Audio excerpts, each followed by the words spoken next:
Bismillahirrahmanirrahim. Assalamualaikum warahmatullahi wabarakatuh. Alhamdulillahilladzi binikmati tatimmus sholihat. Asyhadu an la ilaha illallah wahdahu la syarikalah wa asyhadu anna Muhammadan abduhu wa rasuluh. Allahumma sholli wa sallim ala habibina wa syafi'ina wa maulana Muhammadin wa ala alihi wa sahbihi wa sallim ajma'in. Qulu subhanaka la ilma lana illa ma 'allamtana innaka antal alimul hakim. Qala rabbi shrah li sadri wa yassir li amri wahlul 'uqdatam min lisani yafqahu qawli. Allahumma hdini wahdi bi waj'alni sababan liman ihtada. Tribuners semuanya yang berbahagia.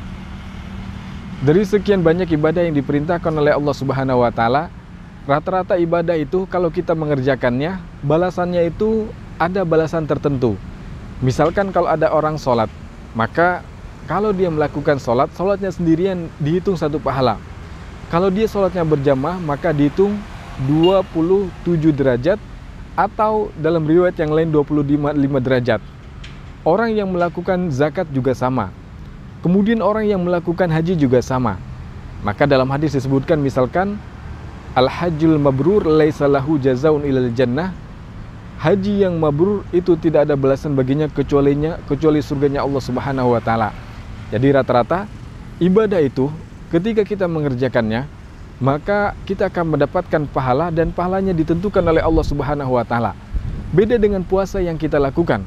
Maka puasa ini mempunyai keistimewaan dibandingkan dengan ibadah yang lainnya. Kata Rasulullah sallallahu alaihi wasallam, semua amalan anak Adam itu baginya kecuali puasa, kata Rasulullah sallallahu alaihi wasallam, dan menyampaikan pesan dari Allah Subhanahu wa taala. Kecuali puasa, fa innahu li wa ana ajzi bihi. Kecuali puasa itu bagiku dan aku yang akan membalasnya. Jadi memang tidak disebutkan ketentuannya apa balasan tertentu kalau kita mengerjakan puasa. Maka oleh karena itu kita harus memperhatikan bagaimana kualitas puasa kita. Jangan sampai ketika kita berpuasa menahan lapar dan haus, tapi tidak mendapatkan apa-apa dari Allah Subhanahu wa taala. Karena mungkin faktor diantaranya puasa kita yang kita lakukan tidak berkualitas. Ada beberapa hal yang bisa kita perhatikan supaya bagaimana menjadikan puasa kita puasa yang berkualitas. Dan ini penting karena apa yang akan Allah berikan kepada kita tergantung dengan kualitas puasa kita. Dan Rasulullah SAW pernah mengingatkan dalam hadis yang lain, berapa banyak orang yang berpuasa dan tidak mendapatkan apa-apa dari puasanya kecuali lapar dan haus. Maka ini perlu menjadi perhatian kita, karena kita puasa di bulan suci Ramadan bukan waktu yang sebentar, 30 hari kurang lebih kita berpuasa. Maka kita berharap dengan puasa kita, semua yang kita kerjakan ini dibalas oleh Allah Subhanahu wa taala dengan sebaik-baiknya. Di antara yang perlu kita perhatikan agar puasa kita berkualitas, yang pertama adalah niat, luruskan niat. Karena niat ini penting. Orang yang melakukan amalan besar tidak akan mendapatkan apa-apa kalau niatnya nggak baik. Dan begitu juga orang yang melakukan amal yang kecil, kalau niatnya baik dan tulus karena Allah Subhanahu wa taala, maka dia akan mendapatkan pahala dari Allah Subhanahu wa taala. Rasulullah sallallahu alaihi wasallam mengatakan di dalam hadisnya dari Umar bin Khattab radhiyallahu an, beliau pernah mengatakan, Rasulullah SAW pernah bersabda, innamal a'malu binniyat wa innamal likulli imri'in ma nawa. Sesungguhnya segala pekerjaan itu tergantung dengan niatnya, dan sesungguhnya segala urusan itu tergantung dengan apa yang diniatkannya. Dan Allah juga mengatakan di dalam Al-Quran, wa ma umiru illa liya'budullaha mukhlishina lahuddin, dan tidaklah mereka diperintahkan kecuali agar mereka beribadah kepada Allah dengan penuh dengan ketulusan. Dan ini yang pertama. Kemudian yang kedua apa? Yang perlu kita perhatikan agar puasa kita menjadi puasa yang berkualitas, yaitu kita meninggalkan semua yang dilarang oleh Allah Subhanahu wa taala yang bisa membatalkan puasa kita. Maka ini merupakan yang pertama, yang kedua rukun puasa, dan itu harus dikerjakan. Yang kedua, tidak boleh mengerjakan hal-hal yang membatalkan puasa. Karena kalau puasanya batal, otomatis kita tidak mendapatkan apa-apa dari Allah Subhanahu wa taala. Kemudian yang ketiga apa? Yang ketiga adalah meninggalkan hal yang sia-sia, bahkan yang mungkin ada potensi dinilai sebagai dosa.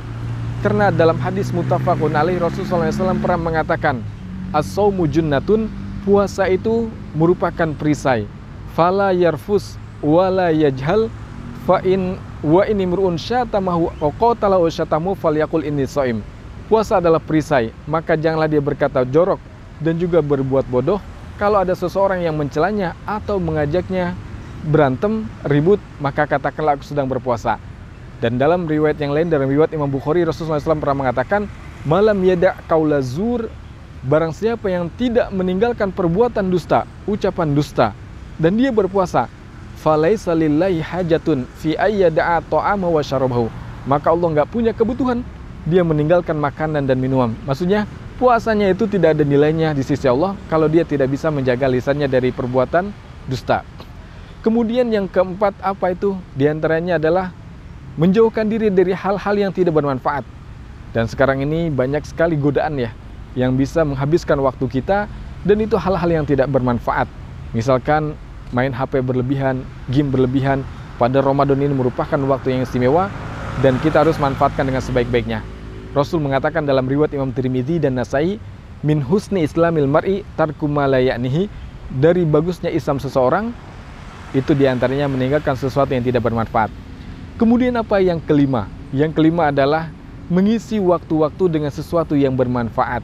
Bisa dengan tilawah hari-hari ketika berpuasa, bisa dengan zikir, dan itu akan menjadikan puasa kita berkualitas. Itu yang kelima.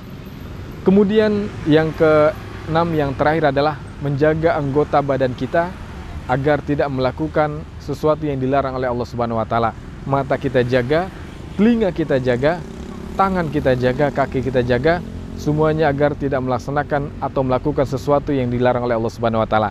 Jadi 6 hal ini kalau kita lakukan, insya Allah ini akan menjadikan puasa kita puasa yang berkualitas.